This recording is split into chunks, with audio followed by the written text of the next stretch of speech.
Assalamualaikum warahmatullahi wabarakatuh. Perkenalkan, nama saya Muhammad Iqbal, jurusan Manajemen kelas malam 3. Video ini dibuat untuk memenuhi tugas Sistem Informasi Manajemen.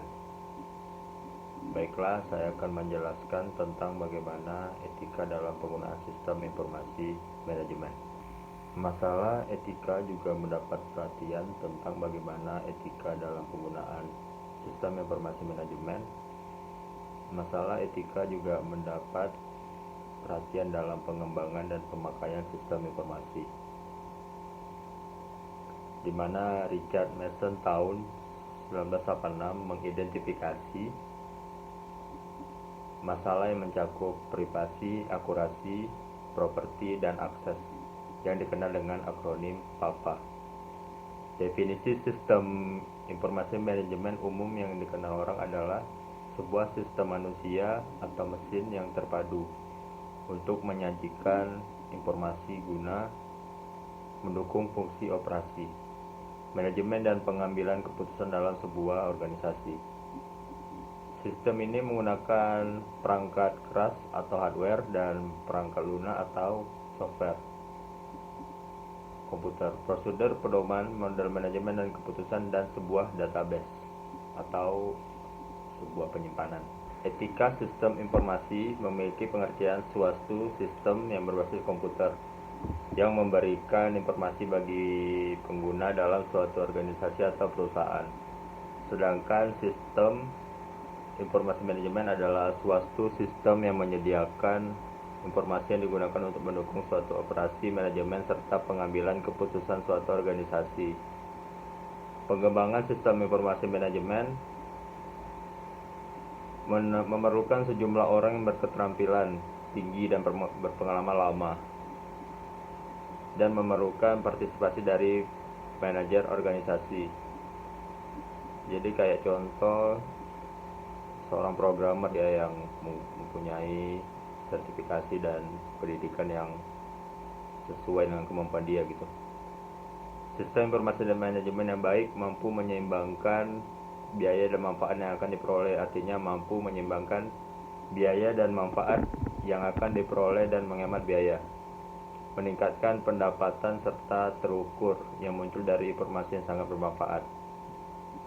Sistem informasi mempunyai 3 tugas utama dalam sebuah organisasi, yaitu yang pertama mendukung kegiatan-kegiatan usaha, kedua mendukung pengambilan keputusan manajemen, yang ketiga mendukung persaingan keuntungan strategis. Yang pertama adalah privasi.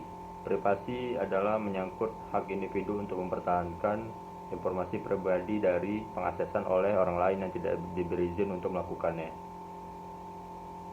Contoh isu mengenai privasi sehubungan diterapkannya sistem informasi adalah pada kasus seorang manajer pemasaran yang ingin mengamati email yang dimiliki para bawahannya, karena diperkirakan mereka lebih banyak berhubungan dengan email pribadi daripada email para pelanggan.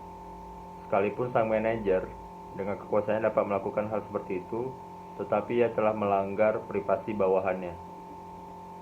Itu adalah salah satu contohnya ya.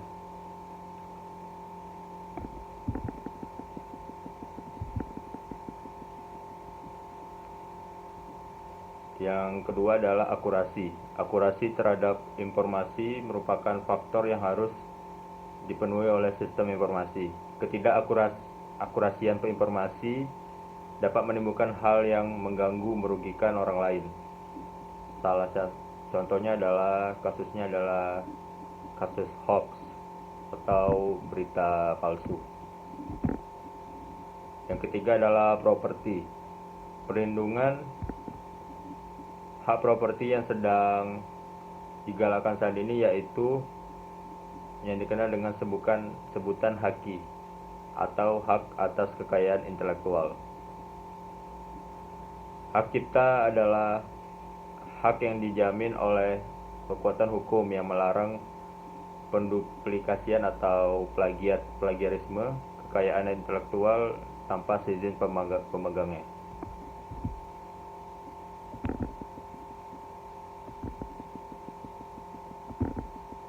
Yang keempat adalah akses. Fokus dari masalah akses adalah pada penyediaan akses untuk semua kalangan. Teknologi informasi diharapkan tidak menjadi halangan dalam melakukan pengaksesan terhadap informasi bagi kelompok orang tertentu, tetapi justru untuk mendukung pengaksesan untuk semua pihak. Sebagai contoh, untuk mendukung pengaksesan informasi website bagi orang buta atau dan sejenisnya, untuk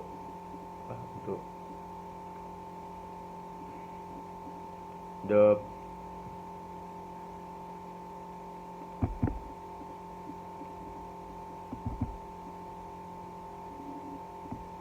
selanjutnya adalah keamanan dalam sistem informasi.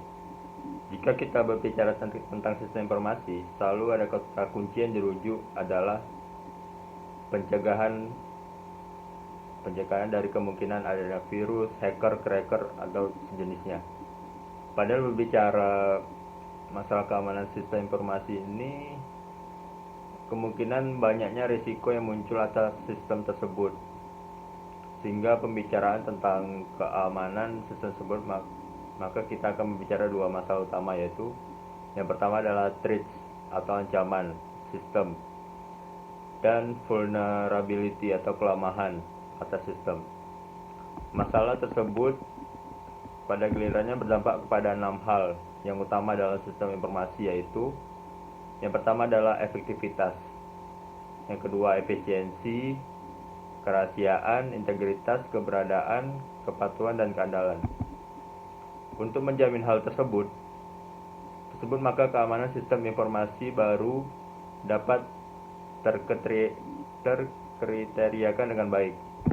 Adapun kriteria yang perlu diperhatikan dalam keamanan sistem informasi membutuhkan 10 domain keamanan yang perlu diperbaikan, yaitu yang pertama adalah akses kontrol yang digunakan, yang kedua telekomunikasi dan jaringan yang dipakai, manajemen praktis yang dipakai, yang keempat pengembangan sistem aplikasi yang digunakan, yang kelima cryptography yang diterapkan, yang keenam arsitektur dari sistem informasi yang diterapkan, yang ketujuh pengoperasian yang ada, yang ke-8 adalah business continuity plan dan disaster recovery plan, yang ke-9 adalah kebutuhan hukum, bentuk investigasi dan kode etik yang diterapkan, yang ke-10 adalah tata letak fisik dari sistem yang ada. Dari domain tersebutlah isu keamanan sistem informasi dapat kita klasifikasikan berdasarkan ancaman dan kelemahan sistem yang dimiliki. Dalam hal etika sistem informasi manajemen terdapat beberapa kasus ya pelanggaran dalam bidang ini. Yang pertama adalah gadget atau alat komunikasi seperti HP, laptop yang kita pakai. Ternyata gadget yang kita miliki saat ini bisa saja terjadi penyadapan. Hal ini dikarenakan email atau password akun Google kita telah diketahui oleh seseorang, dan gadget juga dapat disadap melalui jaringan yang kita gunakan, misalnya jaringan wifi maupun nirkabel. Oleh sebab itu kita perlu berhati-hati dalam menjaga akun Google kita masing-masing, dan kalau bisa passwordnya diganti rutin gitu, tiap berapa bulan gitu, untuk menjaga keamanan dan tidak login ke website yang aneh gitu. Biasanya kan kita main login aja gitu di website yang nggak dikenal, itu bisa jadi phishing namanya phishing, yaitu website palsu yang memungkinkan data kita dicuri. Dan selanjutnya adalah pencurian data. Data adalah skup informasi atau juga informasi yang dimiliki seseorang dan bersifat rahasia. Namun seringnya terjadi pencurian data dikarenakan kelalaian manusia itu sendiri. Di antaranya adalah meminjamkan gadget atau sembarangan tanpa adanya persetujuan di antara kedua belah pihak. Lalu penggunaan password dan email yang mudah dan dapat dikenali. Bahkan kebanyakan privasi berupa data pribadi disimpan dalam notebook gadget kita masing-masing. Oleh karena itu, perlu berhati-hati apabila disalahgunakan oleh oknum-oknum tertentu yang akan menyebabkan kerugian yang sangat besar. Yang ketiga adalah hoax atau berita palsu ya. Informasi yang beredar di dunia maya dan belum dapat dipastikan bisa dikatakan hoax. Banyaknya penggunaan internet saat ini memudahkan banyaknya penggunaan untuk mengakses berita atau berita fakta. Yang ketika berita terbit, biasanya kita selalu mulai dengan membaca judul. Apabila judul menarik, maka kita pun akan tertarik dengan membaca berita tersebut. Terkadang ketika kita telah baca sampai habis dan menyebabkan bahwa judul yang diberikan tidak sesuai dengan isi juga dapat dikatakan sebagai informasi yang hoax. Oleh karena itu, sebaiknya kita sebagai pengguna dan membaca berita lebih berhati-hati dalam akses berita. Oleh seperti makanya itu kita harus hati-hati ya dalam menyimpulkan atau membaca berita yang beredar di dunia maya, karena zaman sekarang itu lebih banyak hoax atau berita palsu.